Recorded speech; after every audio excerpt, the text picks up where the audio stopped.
Dr. MS Kaban adalah tokoh nasional yang dimiliki negeri ini.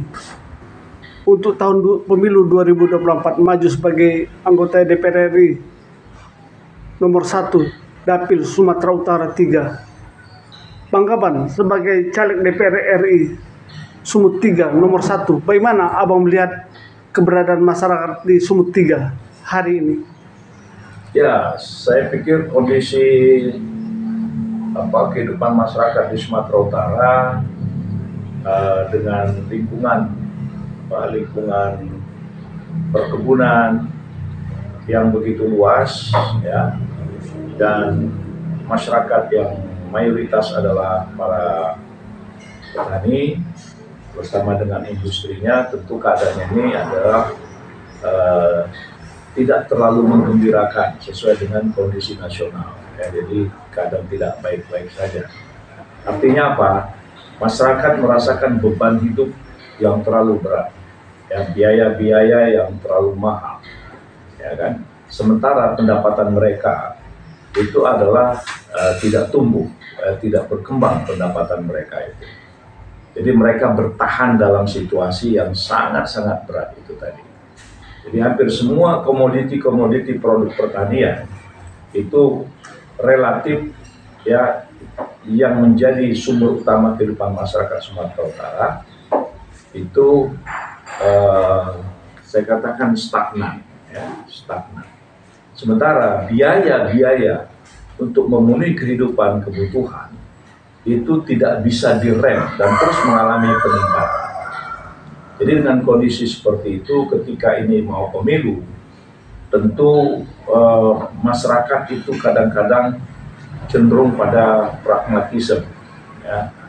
Walaupun banyak atau sebagian masih memiliki kecerdikan, dan menjunjung tinggi nilai-nilai itu masih. Ya.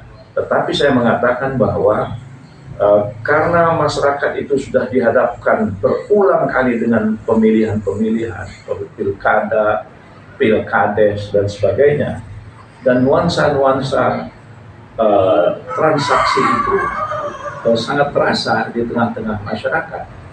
Ya, bagi mereka, daripada kami hanya diberikan janji, lebih bagus berikan saja kepada kami berapa, ya, yang penting ada isinya. Nah, apakah suasana ini akan kita bilang sehat? Ya tentu bagi kita yang berpikiran ke depan itu tentu tidak sehat. Jadi dengan kata lain katakanlah ada semacam jual beli suara misalnya, kan? Apa bedanya dengan jual beli ginjal, jual beli jantung, jual beli liver, ya? Ketika orang terjadi transaksi jual beli ginjal, apa kita bilang? Itu kan sesuatu anugerah Tuhan kok diperjualbelikan. Nah begitu juga dalam dunia politik ini, yang memperjualbelikan suara, ya kan? Nah, suara itu siapa punya? Siapa pemilik suara itu sebenarnya? Ya kalau kita kembalikan kepada Vox Populi, Vox Dei, suara rakyat adalah suara Tuhan. Ya, jadi kenapa suara Tuhan ini, ya, suara rakyat ini adalah suara Tuhan lalu diperjualbelikan? Nah, ini kan tentu cara berpikir yang perlu kita edukasi, ya, perlu kita sadarkan, walaupun ini membutuhkan waktu. Nah, tapi saya melihat bahwa mudah-mudahan masyarakat Sumatera Utara di dalam pemilihan umum yang akan datang, apakah memilih presiden ataukah memilih wakil-wakil rakyatnya, ya mereka harus berpikir tentang masa depan mereka, ya. Berpindah pilihan partai politik itu adalah normal, itu adalah biasa, ya. Jadi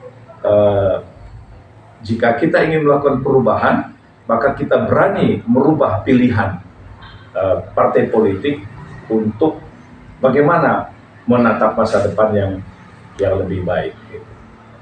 Ketika Tuhan Yang Maha Esa, Allah Subhanahu Wa Taala menetapkan Dr. Haji MS Kaban, SE, MSI sebagai anggota DPR RI pada pemilu 14 Februari 2024, kontribusi apa yang akan diberikan oleh Dr. MS Kaban kepada warga Sumut 3? Ya sebenarnya gini, kan anggota DPR RI itu kan dia punya fungsi, punya peran. Ya, jadi kembali kepada hak-hak anggota dewan. Ya, jangan digiring anggota-anggota dewan itu menjadi Excel atau XL, eksekutif juga, legislatif juga, itu bahaya. Ya. Jadi anggota DPR itu adalah legislatif, ya, dia bukan eksekutif, ya, dia bukan pengambil keputusan, ya, bukan pengambil kebijakan.